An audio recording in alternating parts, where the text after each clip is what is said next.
આમ જો સરસ મજાનો ગધેડો, એક જણા પર ગધેડો સરસ મજાનો, પણ એને ગમે નહીં.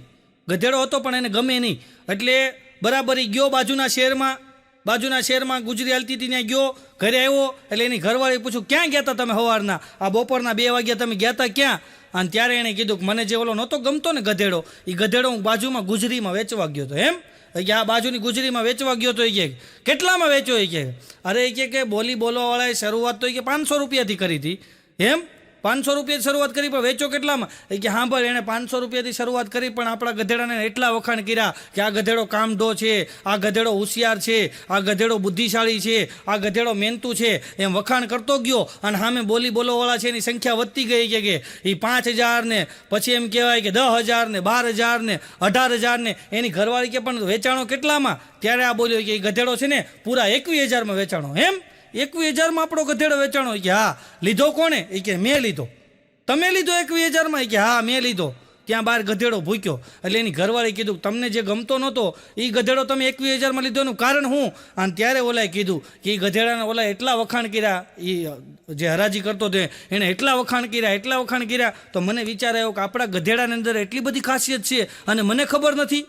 એટલી બધી ખાસિયત છે ને મને ખબર નથી. એમ સાહેબ, આપણા વખાણ કોક કરે ને ત્યારે જ આપણું મૂલ્ય આપણને સમજાય છે કે આપણી અંદર એટલી બધી ખાસિયત છે. સાહેબ, આપણા કોક વખાણ કરે ત્યારે જ આપણને ખબર પડે કે આપણા એટલે બધા આપણામાં ગુણ છે. અને કોક આપણું એક અવગુણ ગાય ને તો આપણે એમ થાય કે આપણામાં કાંઈ નથી. સાહેબ, આપણા વખાણ છે ને એ આપણે આપણું મૂલ્ય સમજતું રહેવાની જરૂર છે. કોઈ બીજો કરે એ પહેલાં આપણું કેટલું મૂલ્ય છે એ આપણે સમજતું રહેવાની જરૂર છે અને આનંદ કરવાની જરૂર છે. આપ સૌએ હસતા, હમણાં તો ત્રિકમ બાપા ખરે તડકે 42 ડિગ્રીનો તડકો, એમાં બરાબર ઢાળિયાની અંદર માથે પંખો ફરે, નીચે બરાબર બાપાએ ખાટલો નાખ્યો, એની માથે ગાડલું, એની માથે ગોળ તકિયા, અને બાપા નિરાતે હુતા એટલું બોલ્યા કે ગમે એ વયો જાય કાંઈ ફરક પડે નહીં, ગમે એ વસ્તુ વહી જાય કાંઈ ફરક પડે નહીં. ત્યાં લાઇટ વહી ગઈ.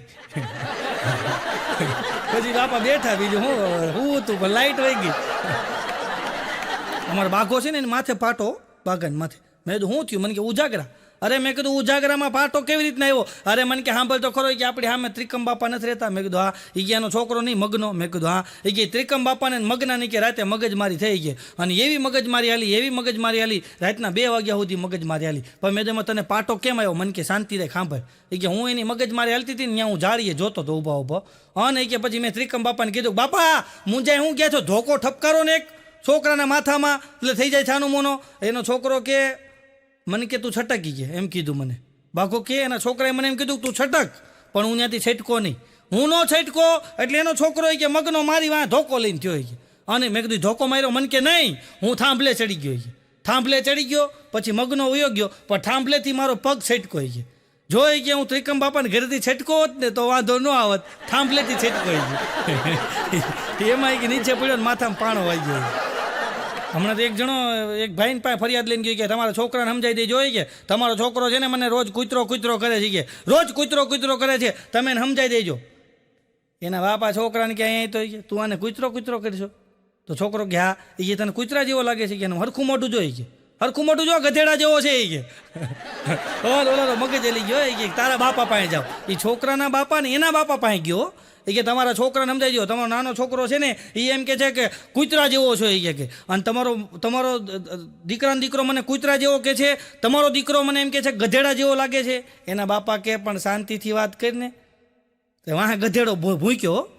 તો આ બાપા બેઠા કે તું બોલશો ને કે આમ જો 2 જણા હારે બોલતા એવું લાગે છે, એટલે એક બોલો કે તું બોલશો ને વાહ ગધેડો ભૂકતો હતો. અને ઓલાનો પછી એટલો બધો મગજ હલી ગયો. એક તો છોકરાએ કૂતરા જેવો કીધો, એના બાપા એમ કીધું કે તારું મોઢું ગધેડા જેવું છે, અને એના બાપા એમ કે વાહ ગધેડો ભૂકતો હોય ને એમ કે એક જણો બોલો 2 હારે બોલોમાં કેટલો મગજ હલી જાય. અને પછી બાપાને કે હવે તમે ફેસલો આપો. એટલે બાપા બોલવા ગયા ને તો ગધેડો પાછો ભૂક્યો. ઓલો કે તમે બોલો છો ને બાપા, એના પડઘા પડે છે, હોય કે પડઘા પડે છે.